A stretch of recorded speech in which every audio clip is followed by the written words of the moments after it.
store, it's fun. Now, there's no glamour in that, but it's, you know, it gives you a little bit of joy. You know, I love vacuuming the floor. I love making those, like, sharp teeth.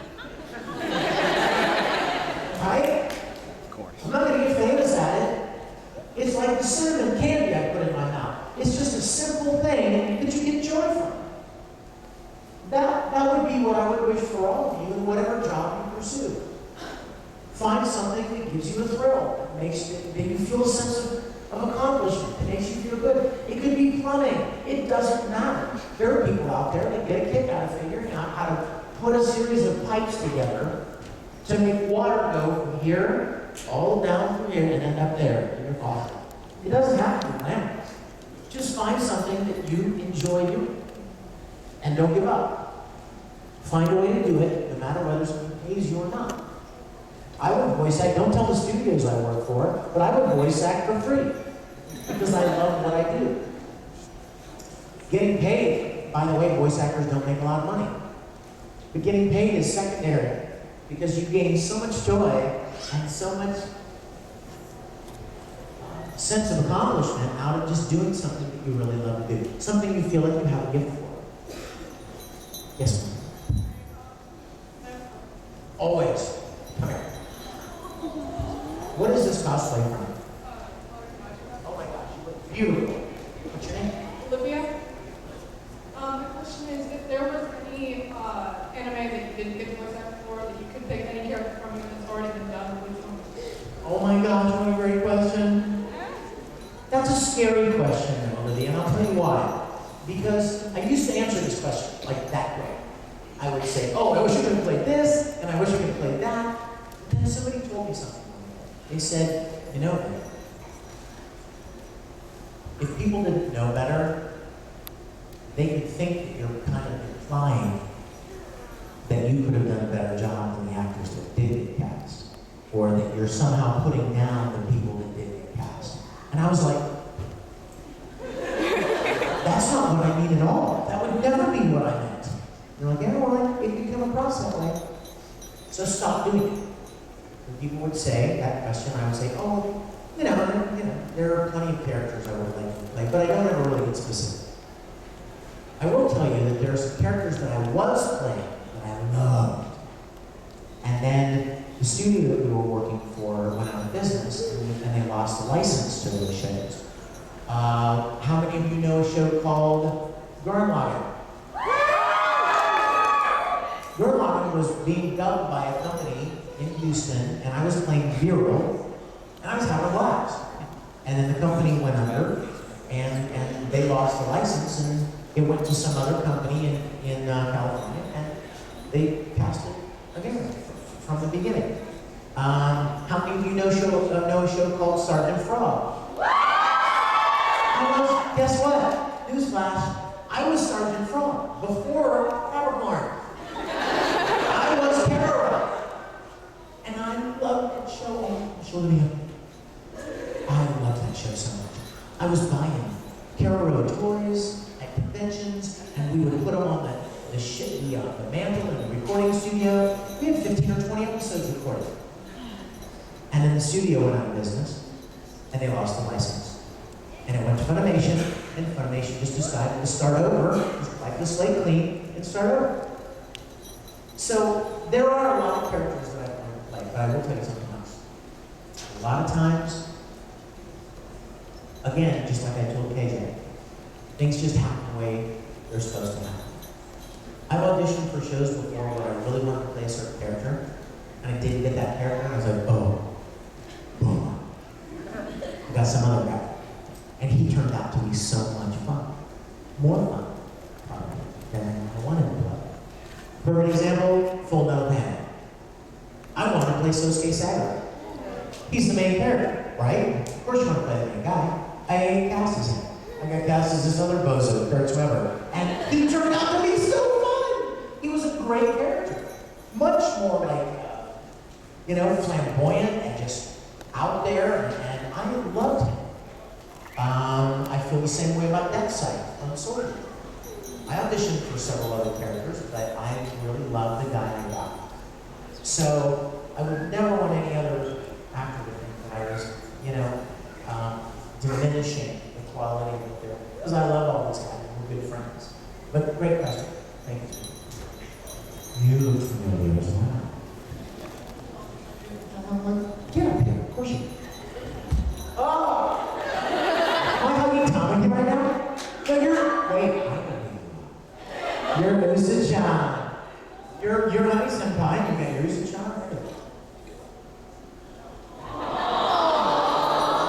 I'm burning Usa-chan. Good, Usa-chan. What's your question?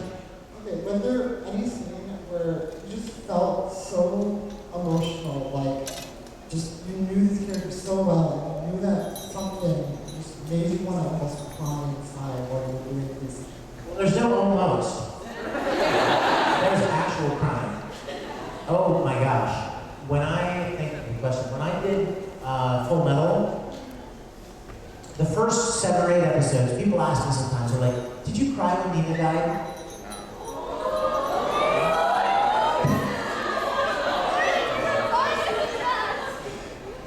I have a sound effect for Nina, you want to hear it? Yes.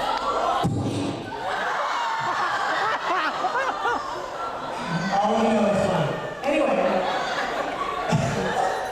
when we recorded that episode, it was like, what episode was that? It was like 3, 2, 3 or 4.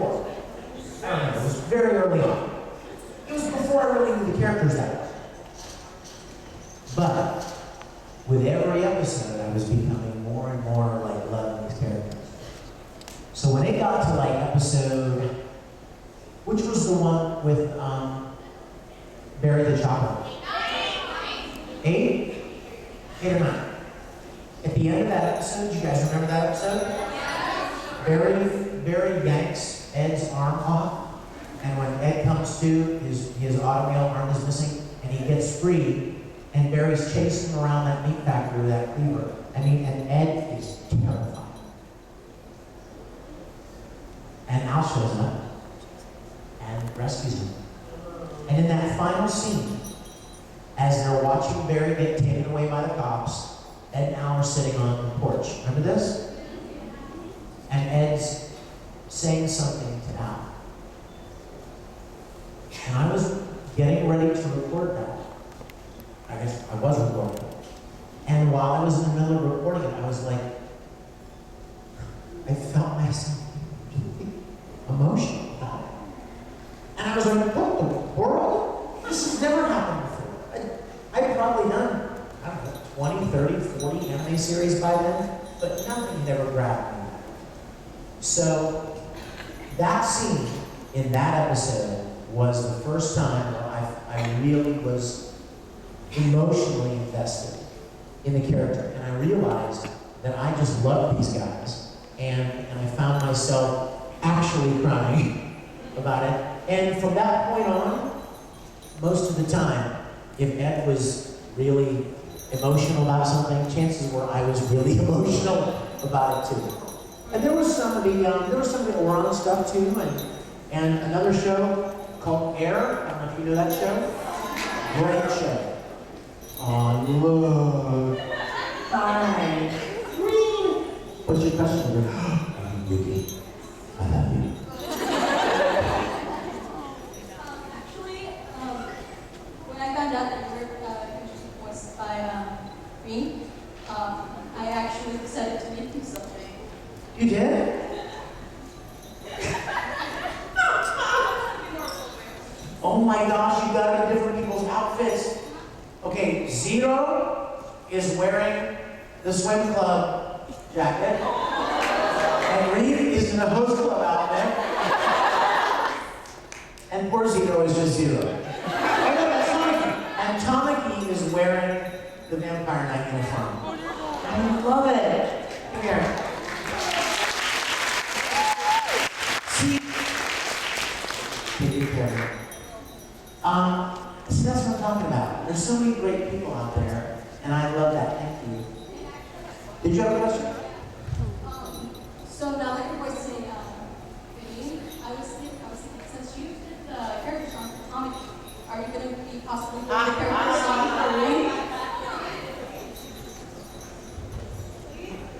you will be interested to know I have already translated into English both Ring's song and, you know what I really love? I love the closing song, Splash Free. You hear that one? Na na na na na na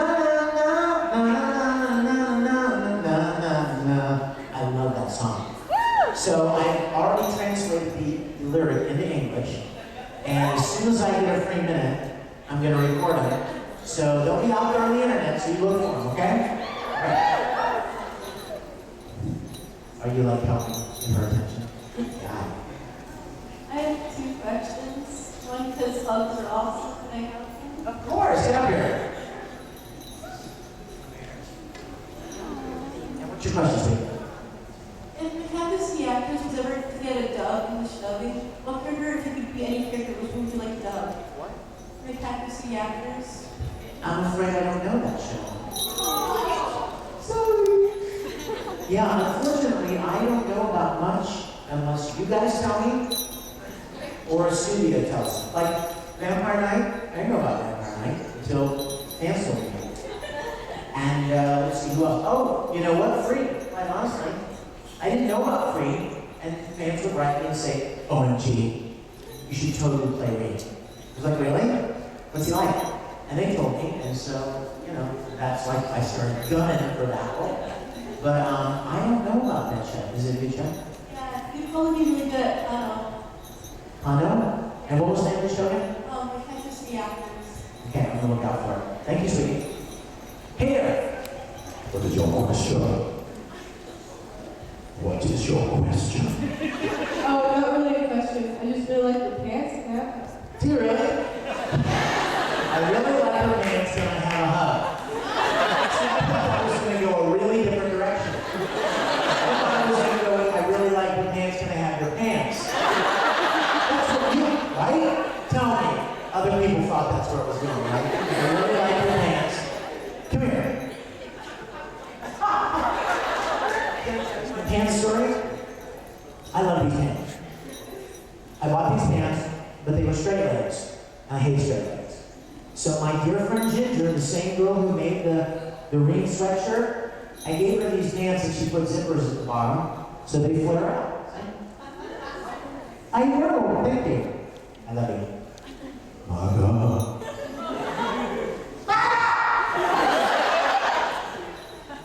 Come to daddy. What was your question, my dear? Can I have a hug? Always, here. Get a picture, guys. Maka does not hug her dad. You hear that? And can you say the word thing wrong? No, no. I love you so much. No. Really?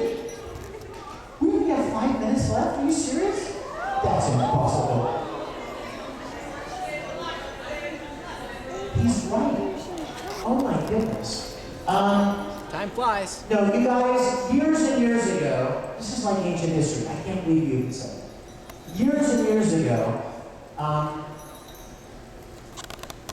was at a convention with Travis Willingham and Aaron Disney, who played Alphonse in the first series. And a fan in a room just like this, we were taking questions, and a fan said, "Say something nice about each other's characters." So, you know, Travis, trying to be tactful, said, Edward is not short. and then, you know, and Aaron said something, you know, Colonel Mustang is a very friendly person. And I was trying to be funny. And I was like, Colonel Mustang? I said it. I almost said it, didn't I? Yeah.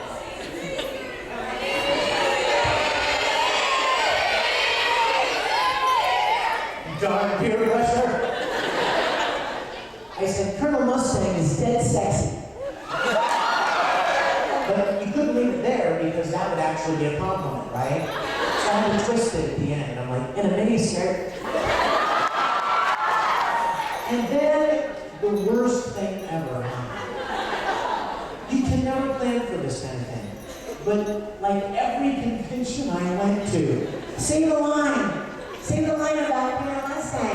And for a while, again, trying to be fan-friendly, I would say it.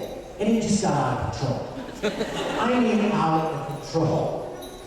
Travis would go to conventions, they'd make him say it. Sonny Strait would go to conventions, they'd make him say it. Chris Sal would go to conventions, they would make him say it. And they all would get mad at me, because I started it. The worst time was when Aaron Dismuke went to a convention, and he texted me, basically, and he said, "They want me to say their miniskirt line." Because that's what he sounded like back then. And I wrote him back, "Don't do it. Don't do it." He did it. 5 minutes later, my phone's ringing. Oh, Aaron Disney. "Hey, Aaron." "They won't let me stop saying it." I'm like, "I told you, man. You sealed your own fate. You deserve what's coming to you. I told you not to say it." So about 3 years ago, maybe 2 or 3, I don't even know, I promised myself, no more. I'm not going to say it. I love you. I love you. No, I won't do it. So that little tidbit was just a brief lapse on my part, just an exception to the rule. No more. Guys, oh gosh, I can't believe 2 minutes left. How is that possible? You know, where am I going with this question? You know what? I bet you these people in the back think there's no chance they'll ever get the question. Am I right? You said you were part of a property. So what would you say is your most treasured prop you've ever made, or what is the prop that you always wanted to make but never had a chance to? Oh my gosh, I love this guy right here. That's a great question.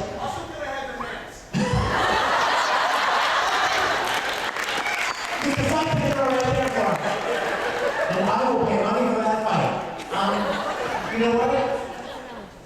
When episode 1 of Star Wars came out, well, before it even came out, and there had been all those years in between, right? The first 3 Star Wars movies came out, and then there was like, what, 10, I don't know, 15 years, I don't even know how long it was before episode 1 was announced. There was a premiere magazine that was released with a picture of Ewan McGregor as Obi-Wan. And he was standing on the cover, and I don't remember what, he had his arms folded, and there was a lightsaber hanging from his belt. And it was a new one. It was his from episode 1. I had been building props and lightsaber replicas for years, and to suddenly see a brand new lightsaber, I was like, you know, God. And I had to make it. So, such was the level of my obsession. I hired a machine shop in Houston, Texas, to CNC computer cut out of surgical grade stainless steel this lightsaber. And I anodized the aluminum pieces and the grips, and I mean, this baby was perfect. I'm telling you, it was beyond, I still have it, beyond beautiful. I had people online offering me like $3,000 for it. It was, I mean, the craftsmanship, everything about it. The edges, the finishing, absolutely gorgeous. And I was also finding little pictures here and there that showed details that you didn't know were there. Like, for instance, there are these cues around the back, around the pommel of Obi-Wan's lightsaber. The end piece is kind of dome-shaped, and there are little silver cubes around it. But what nobody knew was that those cubes have holes in them. And unless you would see it from just the right angle, you wouldn't know. And I saw this picture, and so I became like the preeminent Obi-Wan episode lightsaber guy on the replica prop store. I even did a run of pieces, like detailed pieces, for other guys to buy so that they could make their own. That was like one of my most treasured, that is, I still have it. My most treasured piece that I lost, but I do not have anymore, was a phaser. When I was, I know we're done here, but I know. Well, I lost some time at the beginning because everyone was late seating, so I'm stealing that time back. Sorry. When I was about 13 or 14 years old, I saw in a magazine, because there was no internet. Can you even conceive of that? I can't even conceive of it anymore. How did we ever buy stuff? How did we ever know that anything existed? But we did it. And there was a magazine where they were selling this phaser for $75. Now, I gotta tell you, in 1976, that was a lot of money for a 14, 13 year old kid. A lot of money. Right, it still is. But I saved it up, and I bought this phaser. It was the coolest thing ever. Batteries went up into the handle. It was made of metal. Batteries went up into the handle, and you could turn the dials on, and it would have this high-pitched hum, and it was a strobe pistol. So when you pulled the trigger, it would a strobe light flash. It was the coolest thing ever. I was so proud of it. So proud that I took it to school with me. How do you know where this story is going? I took it to school with me to show my friends, and they were all, of course, as you would imagine, thought it was the coolest thing ever. Well, then it was time to go to lunch, and I didn't want to take my beautiful phaser to lunch and take a chance on, it laying on the counter there, getting mashed potatoes on it or something. So I put it in a drawer in the men's dressing room of the theater where I did loud acting. And I went to lunch. And when I came back, it was gone. I wonder who took it. Many years ago. Anyway, the good news is, and the fun part of the story is, about 3 years ago, I was at the Star Trek Vegas convention. And there was a guy there with all these props that he was selling. And I'm looking at these props from the original, from TOS. And there it was. The Brad Nelson phaser the same one that I bought and had taken years ago. And my fiance bought it for me for my birthday. So I have another one now, but the one that I lost when I was a little boy. You guys, I wish we had 3 hours. You're probably ready to get out of here, but I love you guys to death. Thank you. I will see you guys. Hopefully, come on down to autographs at 3 o'clock. I'll see you downstairs. Thank you guys. Love you.